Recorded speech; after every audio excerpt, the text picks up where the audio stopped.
नमस्कार। वरुथनी एकादशी व्रत का महात्म्य। अर्जुन ने कहा, हे प्रभु, वैशाख माह के कृष्ण पक्ष की एकादशी का क्या नाम है तथा उसका क्या विधान है और उससे किस फल की प्राप्ति होती है, सो कृपा पूर्वक विस्तार से बताएं। अर्जुन की बात सुन श्री कृष्ण ने कहा, हे अर्जुन, वैशाख माह के कृष्ण पक्ष की एकादशी का नाम वरुथनी एकादशी है।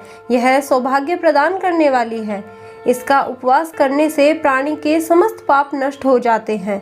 यदि इस उपवास को दुखी सधवा स्त्री करती है तो उसे सौभाग्य की प्राप्ति होती है। वरुथनी एकादशी के प्रभाव से ही राजा मानधाता को स्वर्ग की प्राप्ति हुई थी। इसी प्रकार धुंधुमार आदि भी स्वर्ग को गए थे। वरुथनी एकादशी के उपवास का फल 10 सहस्त्र वर्ष तपस्या करने के फल के समान है। कुरुक्षेत्र में सूर्य ग्रहण के समय जो फल एक बार स्वर्ण दान करने से प्राप्त होता है, वही फल वरुथनी एकादशी का उपवास करने से प्राप्त होता है। इस व्रत से प्राणी इहलोक और परलोक दोनों में सुख पाते हैं व अंत में स्वर्ग के भागी बनते हैं। हे राजन, इस एकादशी का उपवास करने से मनुष्य को इहलोक में सुख और परलोक में मुक्ति प्राप्त होती है। शास्त्रों में कहा गया है कि घोड़े के दान से हाथी का दान श्रेष्ठ है और हाथी के दान से भूमि का दान श्रेष्ठ है। इनमें श्रेष्ठ तिलों का दान है। तिल के दान से श्रेष्ठ है स्वर्ण का दान और स्वर्ण के दान से श्रेष्ठ है अन्न दान। संसार में अन्न दान से श्रेष्ठ कोई दान नहीं है। अन्न दान से पितृ, देवता, मनुष्य आदि सब तृप्त हो जाते हैं। कन्यादान को शास्त्रों में अन्न दान के समान माना गया है।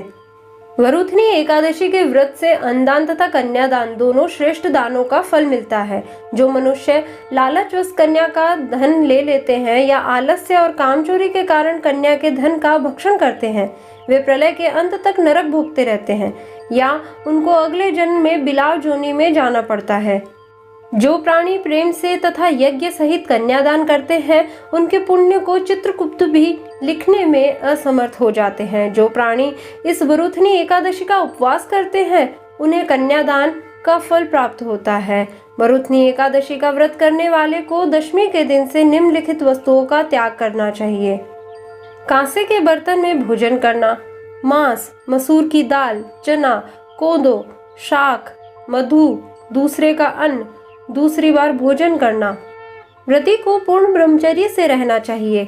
रात को सोना नहीं चाहिए, अपितु सारा समय शास्त्र चिंतन और भजन कीर्तन आदि में लगाना चाहिए। दूसरों की निंदा तथा नीच पापी लोगों की संगत भी नहीं करनी चाहिए। क्रोध करना या झूठ बोलना भी वर्जित है। तेल तथा अन्न भक्षण की भी मनाही है। हे राजन, जो मनुष्य इस एकादशी का व्रत विधान पूर्वक करते हैं, उन्हें स्वर्गलोक की प्राप्ति होती है। अतः मनुष्य को निकृष्ट कर्मों से डरना चाहिए। इस व्रत के महात्म्य को पढ़ने से 1 सहस्त्र गोदान का पुण्य प्राप्त होता है। इसका फल गंगा स्नान करने के फल से भी अधिक है। दोस्तों, आपको वरुथनी एकादशी व्रत की ढेर सारी शुभकामनाएं। आप इस वीडियो को ज़्यादा से ज़्यादा लोगों को शेयर करें ताकि और लोग भी इसके महात्म्य को जान सकें और आपको इसका फल मिले। धन्यवाद। जय श्री हरि।